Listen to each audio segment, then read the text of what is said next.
In the shadow of the bustling global trade industry lies a less glamorous but crucial operation: shipbreaking. A graveyard not for people, but for the behemoths of the sea.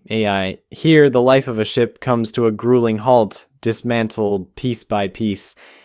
Imagine a place where giant steel creatures that once conquered the oceans are brought to kneel, not by nature, but by torch and manpower.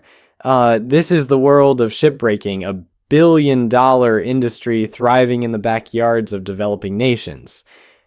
Primarily concentrated in South Asia, in countries like Bangladesh, India, and Pakistan, shipbreaking is not just a job, but a lifeline for thousands. These countries dominate the industry, drawing ships from across the globe destined for dismantlement. But why here, you might wonder? Low labor costs, lax environmental regulations, and a high demand for recycled metal make these shores the final stop for about 70% of the world's maritime carriers. From tankers to freighters, each vessel holds up to tens of thousands of tons of steel. Steel that will soon find new life, recycled into cars, construction rods, and even household appliances.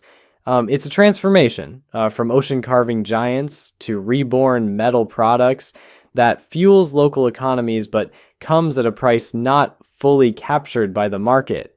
While the breaking yards may represent the end of the line for these maritime giants, they mark the beginning of something else entirely for local economies. Let's dive into the economics of shipbreaking, a lucrative yet controversial trade. Each piece of metal, every bolt and sheet, holds economic value. The global demand for steel recycled from these ships feeds a hungry market, eager for cheaper alternatives to newly mined ores. Local entrepreneurs thrive by transforming these remnants into new products. From construction materials to everyday household items, the steel lives on, bolstering industries far removed from the shipyards. Recycled steel from shipbreaking costs significantly less than fresh steel from the furnace. This price advantage makes it a cornerstone of local economies where every kilogram of steel recycled is a kilogram of opportunity. But it's not just about the steel. Shipbreaking yards are a major employer in regions where jobs are scarce. For many, these jobs are a necessary evil, a means to feed a family in places where alternative employment is a luxury few can afford. The irony, however, is stark. Ships that once carried wealth across oceans are dismantled by those at the fringes of global prosperity.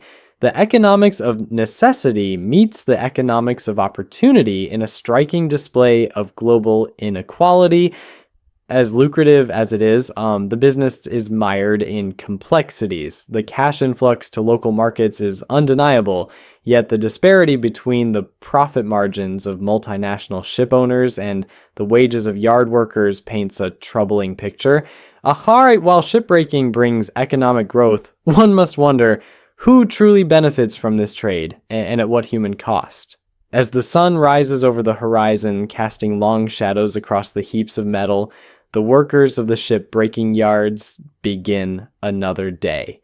It's a tough job, fraught with hazards that lurk behind every task. Shipbreaking might fuel economies, but it's powered by human sweat and blood. Here, safety measures are often minimal, and the risk of accidents is high. The workers, armed with little more than basic tools and their wits, face dangers that are as omnipresent as the sea breeze.